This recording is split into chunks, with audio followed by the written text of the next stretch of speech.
Good morning बच्चों। I am वंदना दुबे। आज का हमारा टॉपिक है भाषा, बोली, लिपि एवं व्याकरण। अपने मन के भावों को दूसरों तक पहुंचाना और दूसरे के मन के भावों को जानने के लिए जिस साधन का प्रयोग किया जाता है उसे क्या कहते हैं?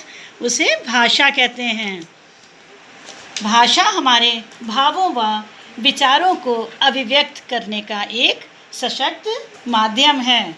क्या माध्यम है? कैसा माध्यम है? एक सशक्त माध्यम है।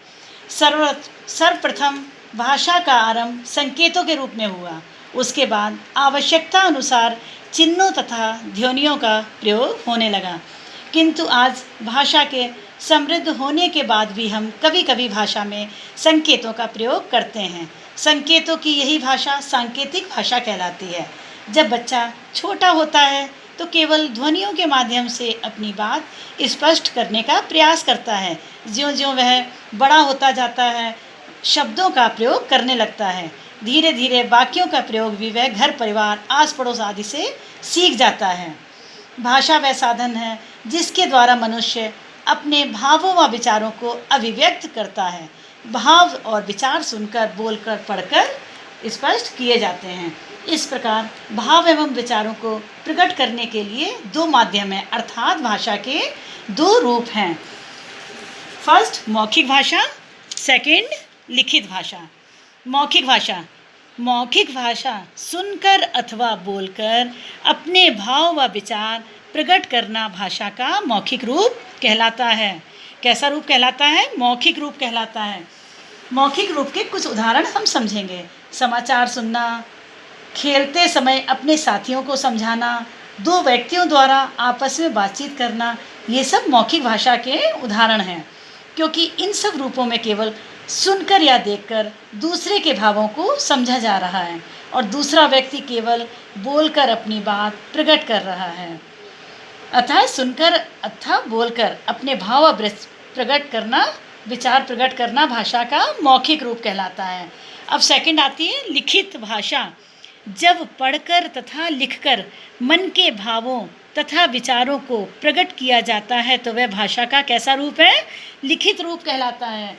जैसे उदाहरण हम लोग लेते हैं, कुछ उदाहरणों के द्वारा समझने की कोशिश करते हैं। लिखित गृह कार्य करना, परीक्षा देते समय उत्तर पुस्तिका लिखना, किसी को पत्र लिखना, कंप्यूटर पर ईमेल भेजना, ये सब किसके उदाहरण हैं? लिखित भाषा के उदाहरण हैं। इसमें व्यक्ति या तो कुछ पढ़कर लिखता है या सुनकर लिखता है। अतः एक चीज़ ध्यान रखिएगा, भाषा के लिखित रूप का संबंध पढ़ना और लिखना दोनों से होता है। इसके बाद हमारी आती है मातृभाषा। अब हम समझने की कोशिश करेंगे कि मातृभाषा क्या है। माता पिता व पारिवारिक सदस्यों द्वारा बोली जाने वाली भाषा जिससे बच्चे का सर्वप्रथम परिचय होता है, क्या होती है? मातृभाषा होती है। मनुष्य एक सामाजिक प्राणी है। समाज से व्यवहार व संबंध रखने के लिए वह समाज में प्रचलित भाषा का ज्ञान प्राप्त करता है, परंतु ये जरूरी नहीं है कि वह भाषा ही उसकी मातृभाषा हो। मातृभाषा माता पिता व पारिवारिक सदस्यों द्वारा बोली जाने वाली भाषा होती है। इस प्रकार माता पिता व पारिवारिक सदस्यों द्वारा बोली जाने वाली भाषा जिससे बच्चे का सर्वप्रथम परिचय होता है, मातृभाषा होती है। मातृभाषा के बाद नेक्स्ट है राजभाषा।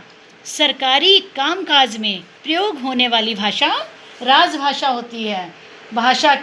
भारत के संविधान में 22 भाषाओं को मान्यता दी गई है। कितनी भाषाओं को मान्यता दी गई है? 22।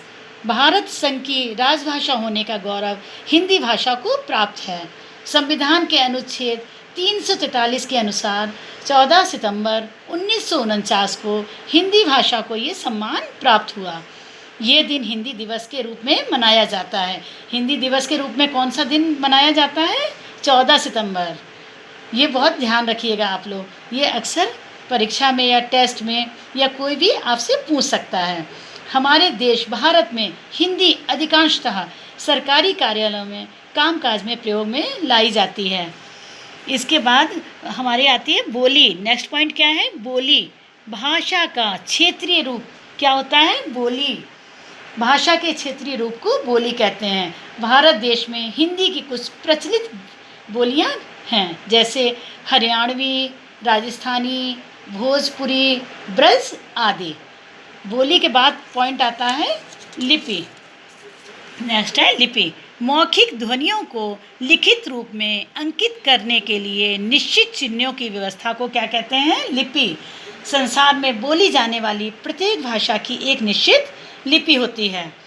हिंदी भाषा की लिपि देवनागरी है। वास्तव में लिखने का तरीका ही लिपि कहलाता है। कुछ भाषाओं की लिपियाँ जैसे हिंदी, नेपाली, संस्कृत, मराठी, इन सब की लिपि कौन सी है? देवनागरी। अंग्रेजी, फ्रांसीसी, जर्मन, स्पेनिश, इन सब की लिपि क्या है? रोमन। उर्दू की लिपि क्या है? फारसी। पंजाबी की क्या है? गुरुमुखी। इसके बाद नेक्स्ट पॉइंट है व्याकरण। व्याकरण वह शास्त्र है जो भाषा के शुद्ध एवं अशुद्ध प्रयोग के नियमों की जानकारी देता है। किसके नियमों की जानकारी देता है? शुद्ध है कि अशुद्ध। रचना के समय यदि हमें नियमों की सही जानकारी नहीं होगी तो हमारे वाक्य शुद्ध नहीं होंगे। इसका ज्ञान किसके द्वारा होता है? व्याकरण के द्वारा होता है। भाषा के नियमों की जानकारी हमें व्याकरण से ही मिलती है। जैसे उदाहरण के लिए हम एग्जाम्पल के थ्रू समझते हैं। जैसे मेरा नाश्ता है, रही माताजी बना। ये वाक्य सुनने में कुछ अटपटा सा लग रहा है क्योंकि ये वाक्य अशुद्ध है। अगर हमको व्याकरण का ज्ञान है तो इस वाक्य को हम तुरंत सही कर लेंगे। व्याकरण के नियम के अनुसार ये वाक्य होगा कि मेरी माताजी नाश्ता बना रही हैं। व्याकरण, लिपि, व्याकरण। अब इसके बाद ये पाठ हमारा ख़त्म होता है। इस प्रकार ये पाठ बोली, भाषा एवं लिपि एवं व्याकरण समाप्त होता है। मैं उम्मीद करती हूँ कि आपको ये पाठ भली भांति समझ आ गया होगा। अब अंत में हम लोग इस पाठ को संक्षेप में दोहरा लेते हैं। भाषा वह साधन है जिसके द्वारा मनुष्य अपने भावों व विचारों को सुनकर, बोलकर, पढ़कर व लिखकर दूसरों तक पहुंचाता है। सेकंड है, भाषा के दो रूप हैं, मौखिक भाषा व लिखित भाषा। इसमें एक चीज़ आपको याद दिला दूं, छोटी कक्षाओं में भाषा के 3 रूप दिए जाते हैं, मौखिक, लिखित और सांकेतिक। पर बड़ी कक्षाओं में मोस्टली 5th के बाद 2 ही रूप दिए जाते हैं। माता पिता तथा परिवार के अन्य सदस्यों द्वारा प्रयोग की जाने वाली भाषा मातृभाषा कहलाती है। नेक्स्ट है, भारत की राजभाषा होने का गौरव हिंदी भाषा को प्राप्त है। नेक्स्ट, 14 सितंबर प्रतिवर्ष हिंदी दिवस के रूप में मनाया जाता है। नेक्स्ट, मौखिक ध्वनियों को लिखित रूप में प्रकट करने के लिए निश्चित किए गए चिन्हों की व्यवस्था को लिपि कहते हैं। भाषा के शुद्ध तथा अशुद्ध नियमों का ज्ञान कराने वाले शास्त्र को व्याकरण कहा जाता है। भाषा के क्षेत्रीय रूप को बोली कहा जाता है। धन्यवाद।